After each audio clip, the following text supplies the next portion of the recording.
Hey, welcome to an LA Life podcast. Today is October 4th. It's a Wednesday.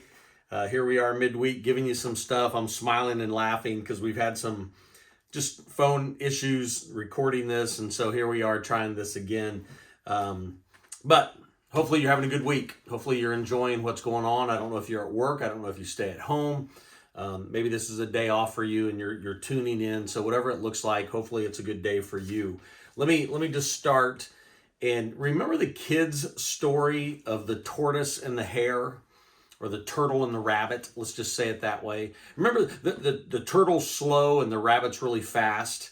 And so the rabbit was making fun of the turtle, asking him, how do you get places? You're so slow. Well, the turtle has had enough, and the turtle actually challenges the rabbit to a race. Well, the race happens, right? The rabbit takes off like he's been shot out of a cannon, and the turtle just little by little, step by step, just continues to move. Well, on the race, the rabbit's so far ahead that he gets distracted.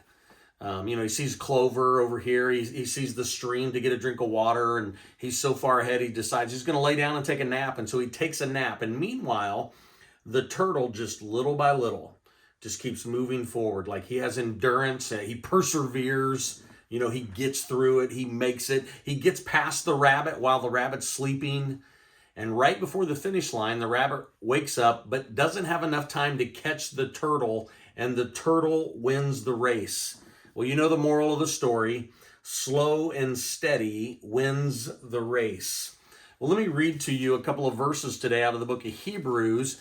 And I printed it off because I want to read out of the NIV this morning, because I like a couple of the words. Listen to what it says. Therefore, since we are surrounded by such a great cloud of witnesses, let us throw off everything that hinders and the sin that so easily entangles, and let us run with perseverance the race marked out for us.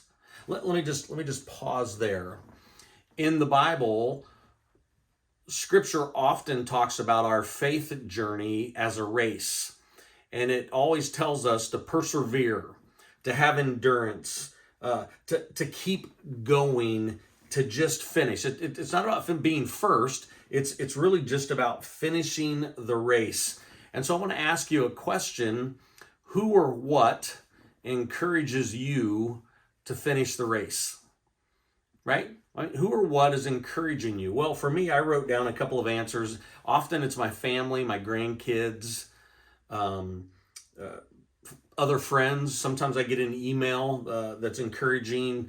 Sometimes I see people out in public that encourages me to continue to go. So who is that for you? Who encourages you to keep going? Notice what the writer of Hebrews says. Since we're surrounded by such a great cloud of witnesses, he's referring to chapter 11 in Hebrews. It's often called the Hall of Fame chapter, the faith chapter. It's a chapter that we can go backwards, we can look at, and we can read how they endured, how they persevered, and how they didn't quit. That's what he's talking about. We're surrounded by such a great cloud of witnesses.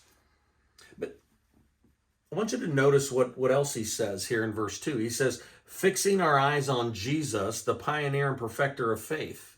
So now he says, while we're running the race, make sure we're looking to Jesus. Make sure we pay attention to what Jesus is doing. Let me add to that from Psalm chapter 119, verse 37.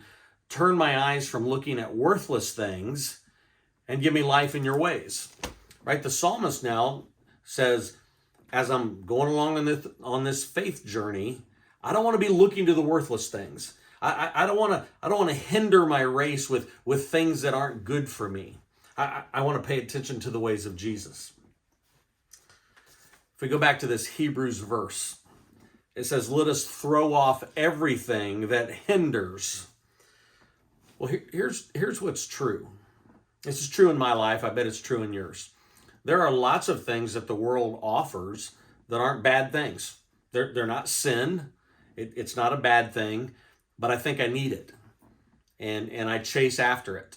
And as I'm running the race of faith, all of a sudden I'm taking on more weight, and it gets harder and harder to finish the race because I get bogged down with things that aren't as important. Here's the best example that I have for that. Our calendars. the busyness of life, not bad things. We run our kids to this. We run our kids over there. We have to be here. We need to be over there. We rush, and all the while we're putting on top of us more and more weight. It slows us down. Remember, the psalmist says, turn my eyes looking not at the worthless things. I don't want to see those things. I want to see the things that God has for me. You know, our theme for the year at Fountain Christian Church is all eyes on Jesus. And the reason we picked that theme is because we recognize in our own lives, and probably in the lives of the people that come to church here or follow along, we get bogged down. We begin looking at things that aren't as important as we think they are. We look at things that we think they're important, and they're not that important. As the psalmist, again, they're worthless things. They're not bad things. We just don't need them. And all of a sudden, our calendars get busier and busier, and our eyes no longer look to Jesus. Once again, verse 2 of Hebrews chapter 12. Fixing our eyes on Jesus. As I'm running this race, as you're running this race this week, I want to encourage you, fix your eyes on Jesus. See what he has for us this week. And see if the race doesn't get just a little easier. It's still going to be a long race, but we're trying to get to the finish line. And when we get to the finish line, we're going to enter into our eternity homes forever. Our eternal homes forever. There you go. Midweek, Wednesday teaching, October 4th. Hope to see you this week, 9 o'clock, 10:30 at La Fountain Christian Church. Love you guys. Have a great day.